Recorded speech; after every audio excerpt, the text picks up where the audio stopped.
Hey, what's up? Aujourd'hui on se retrouve pour faire une vidéo très structurée parce que nous allons parler d'organisation scolaire pour le lycée ainsi que pour le collège. So, let's go!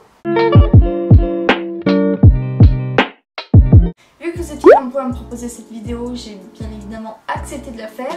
Il faut savoir par contre que je ne suis pas une fille très organisée, donc le peu d'organisation que j'ai, je me suis dit que j'allais quand même vous le partager, on sait jamais, ça peut toujours vous aider. Donc la vidéo va être partagée en 4 parties, la première sur le rangement, la deuxième sur la prise de notes, la troisième sur les contrôles et pour finir mes petits conseils pour votre année scolaire. Nous allons commencer par le rangement, c'est la base de l'organisation, très clairement.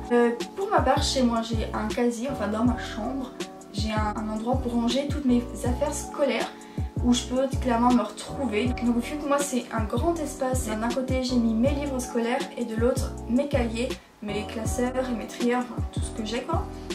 Ça permet de me retrouver dans mes affaires, de pouvoir trouver tout ça beaucoup plus facilement que si c'était en vrac partout dans ma chambre. Pour continuer dans le rangement, pour ceux qui utilisent un trieur, c'est ce que j'utilise pour la seconde et c'est ce que je vais utiliser pour ma première parce que personnellement j'arrive très bien à m'organiser comme ça. Du coup j'ai mes petites astuces pour que vous puissiez aimer utiliser un trieur. Donc j'ai pris mon trieur de l'année dernière que j'ai gardé parce que même s'il était un peu en mauvais état, il n'est pas hyper en mauvais état mais il n'est pas très voilà, il est abîmé, je l'ai quand même gardé pour laisser mes cours que j'avais pour ma seconde. Donc voici mon trieur de l'année dernière. J'ai rangé toutes mes matières par catégorie. Donc j'ai mis une partie géographie, une autre histoire, ensuite EMC, SES, les TP de physique, parce qu'en seconde on fait beaucoup de TP, les TP de chimie, la physique, ensuite la chimie, et puis après de cours que j'avais. Ensuite pour chaque leçon que j'avais, à chaque fois que j'écrivais ma leçon, j'utilisais un trombone. Il y en a beaucoup qui n'utilisent pas de trombone, mais clairement je ne sais pas comment vous faites. Vos feuilles, elles partent dans tous les sens. Donc ce trombone me sert à m'organiser dans mes chapitres. Donc j'ai des trombones de couleur, comme ça je me repère dans mes chapitres. Comme ça tout le chapitre est ensemble et vous perdez rien. Et c'est beaucoup plus facile pour apprendre. Et dès que vous avez fini votre chapitre, vous pouvez l'enlever votre trieur. Comme ça, c'est fini. N'oubliez pas bien évidemment de garder tous vos cours au cours de l'année et de ranger tout ça dans une pochette. Ça peut toujours vous servir au cours de l'année et pour les années précédentes. Donc nous avons fini notre première catégorie, maintenant nous allons passer à notre deuxième. Ça va parler du cours, enfin plutôt de la prise de notes. Enfin, pas de la prise de notes, mais pour pouvoir s'y retrouver dans son cours, je vous conseille de faire les parties vraiment distinctes les unes des autres. Vraiment, faut pas qu'on se mélange. Par exemple dans le titre, l'intro, les définitions et les exemples. Enfin, il y a plein d'autres choses. Moi, j'ai retenu que ces 4 trucs. Pour les différencier, vous pouvez utiliser un type d'écriture complètement différente. Pour ma part, c'est ce que j'ai fait sur ma fiche pour me repérer. J'ai écrit le titre d'une façon assez originale. Vous pouvez retrouver plein d'alphabets différents en mettant sur internet alphabet, bullet journal et vous trouvez plein de façons différentes d'écrire et c'est très sympa pour ceux qui aiment bien faire ça. Vous pouvez utiliser une écriture différente mais vous pouvez utiliser aussi des couleurs différentes avec des stabilos ou des stylos tout simples. Chacun a sa méthode d'apprendre mais pour ma part moi c'est les couleurs, tout ça, ça m'aide beaucoup. Je sais qu'au lycée on n'a peut-être pas forcément le temps d'écrire toute sa leçon des couleurs différentes donc pour ceux qui n'auraient pas le temps d'écrire en couleur pendant le cours, je vous conseille tout simplement d'écrire au stylo bleu et une fois que votre cours est terminé et que vous êtes chez vous tranquille, de surligner les choses les plus importantes. Donc pour ma part, moi j'ai beaucoup de surligneurs, d'ailleurs vous m'avez beaucoup fait la remarque, j'utilise tous mes surligneurs, vraiment tous, donc tout cela, les 15, je les utilise. Pour vous aider un petit peu, pour ma part, moi je surlignais de telle ou telle façon les choses, pour me repérer. Par exemple, les exercices, je surlignais tout le temps en jaune pastel, pour savoir où étaient les exercices. Les dates, j'ai surligné en bleu pastel, les remarques en violet pastel, et les définitions en rose pastel parce que du coup j'avais beaucoup de pastel.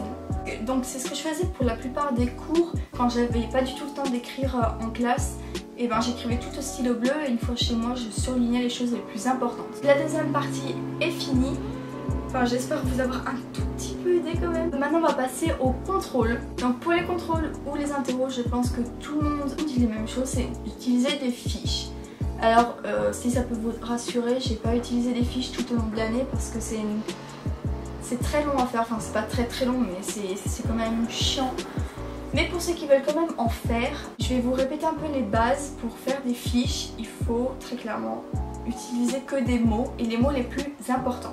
Il faut utiliser des dates et quand vous avez écrit tout ça, vous lisez toute votre fiche et si vous voyez que vous expliquez très clairement le sujet, et bien ça veut dire que votre fiche est complète.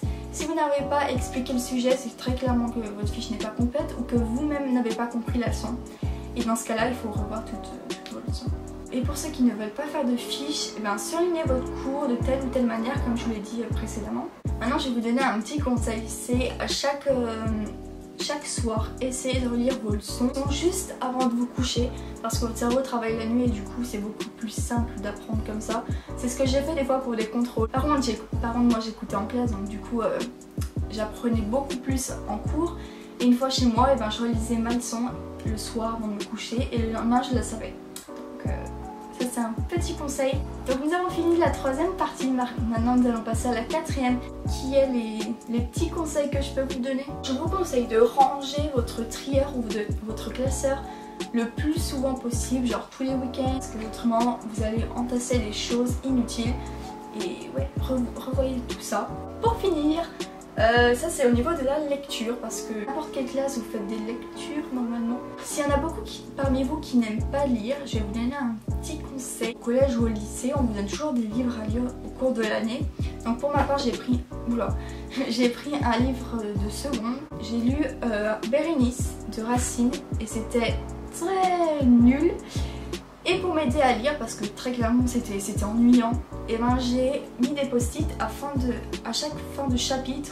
Et là c'était des actes, et dès que je lisais un passage, je le retirais. Et pour moi je trouve ça assez ludique, enfin, c'est beaucoup plus facile de lire avec des post-it je trouve. Donc voilà tout le monde, ça c'était mon organisation. Je sais pas du tout si je vous ai aidé, je crois que c'est des conseils un peu que tout le monde donne, j'ai l'impression.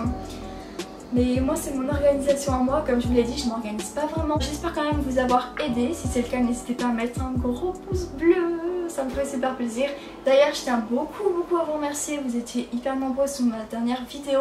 Merci beaucoup, ça me fond le cœur, complètement, merci. N'hésitez pas à vous abonner si vous aimez bien mon univers, ma personnalité, tout ça. Et moi je vous dis à bientôt pour une prochaine vidéo.